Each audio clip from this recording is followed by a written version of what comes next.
ओम शांति। आज 15 अगस्त 2023 है। आप सबको आज के इस विशेष दिवस की बहुत बहुत बधाई और बहुत बहुत मुबारक। सुनते हैं आज का स्लोगन। भ्रिकुटी की कुटिया में बैठकर तपस्वी मूर्त होकर रहो, यही अंतर्मुखता है। पुराने ज़माने में ऋषि मुनि आदि घर गृहस्थ की जीवन छोड़ दूर जंगल के अंदर जाकर के एक छोटी सी कुटिया बना लेते और उस कुटिया के अंदर जाकर के सालों साल तपस्या करते रहते हैं और उस तपस्या में लीन होकर के सत्य की खोज में लग जाते हैं और उसमें वे एकांत में बैठते हैं, मुख से कुछ नहीं कहते, जिसको वे अंतर्मुखी कहते हैं। परंतु बाबा इसको हठ योगी, हद के वैरागी, हद के तपस्वी मूर्त कहते हैं। बाबा हम सब बच्चों को बेहद के वैरागी बनाते हैं, बेहद के तपस्वी मूर्त बनना सिखलाते हैं और इसके लिए बाबा कहते बच्चे अंतर्मुखी होकर एकांत में तपस्वी मूर्त के रूप में बैठो।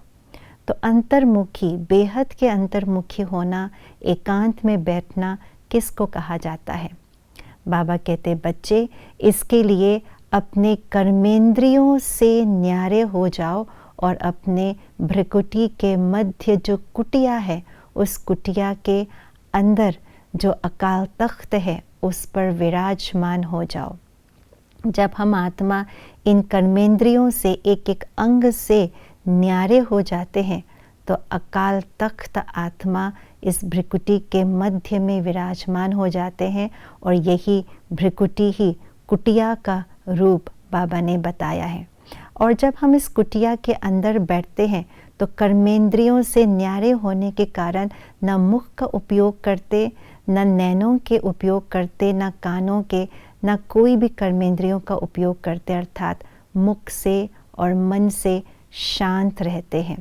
मन से शांत इसलिए रहते हैं क्योंकि उस समय एक के अंत में अर्थात एकांत में बैठते हैं, बाबा की याद में बैठते हैं।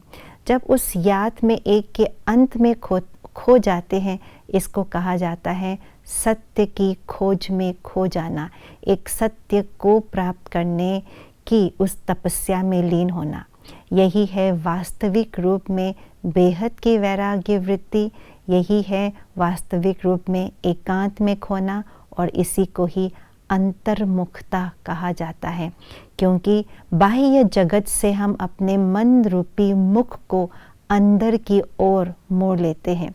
न केवल अंदर की ओर मोड़ते, अंदर की ओर मुख, मन रूपी मुख को मोड़ करके आत्मा के रूप में मोड़ करके फिर परम धाम ऊपर की ओर जाते हैं। यही है अंतर्मुखी की यथार्थ परिभाषा।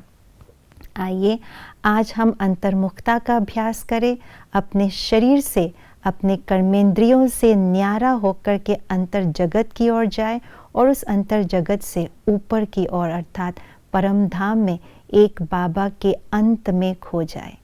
ओम शांति।